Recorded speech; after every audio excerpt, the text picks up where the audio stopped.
Life changes every day.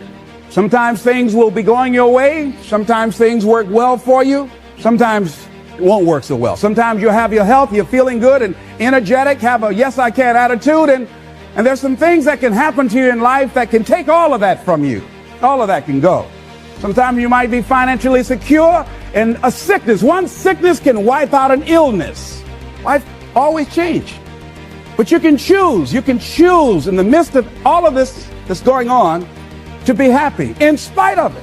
In the good times and in the bad times, you can make a choice. Viktor Frankl, he talks about that.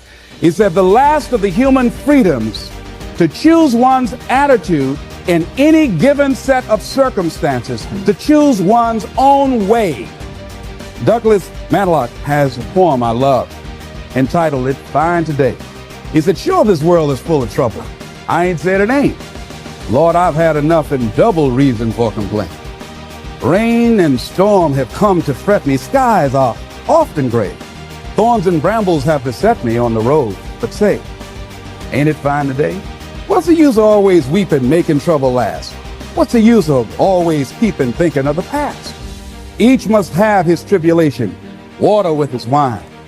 Life, it ain't no celebration. Trouble, I've had mine, but today is fine.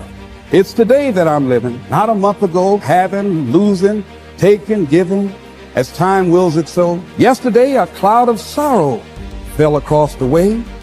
It may rain again tomorrow. It may rain, but say, ain't it fine today?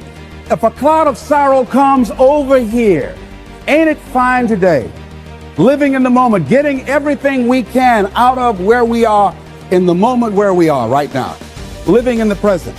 The other thing is willingness to let people and things go. Want to live a life of fulfillment. You've got to be willing to let certain people go in your life, especially if they want to go.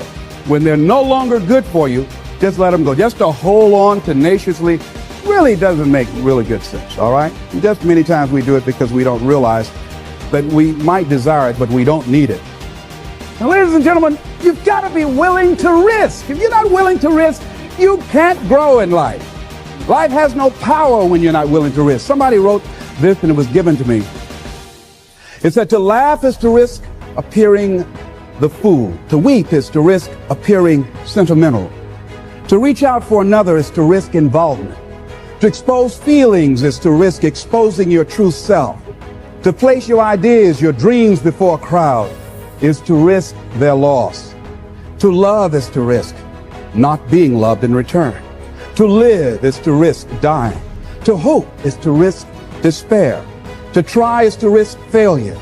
But risk must be taken, because the greatest hazard in life is to risk nothing. The person who risks nothing, does nothing, has nothing, is nothing. They may avoid suffering and sorrow, but they cannot learn, feel, change, grow, love, and live. Chained by their certitudes, they are a slave. They have forfeited their freedom. Only a person who risks is free. Next thing is face the truth about life and deal with it. And a lot of people, when someone in their life that they love very much dies, they allow it to take such a toll on them. They make themselves miserable, and they literally will themselves to die early because they feel without this person they have nothing to look forward to.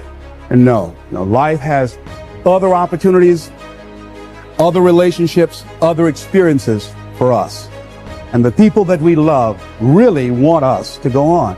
Other thing is, things are going to happen to you.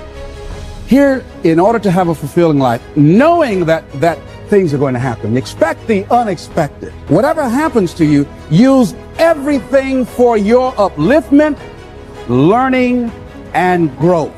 Everything that happens, use it for your upliftment, learning, and growth. In the midst of it, ask, what can I learn from this?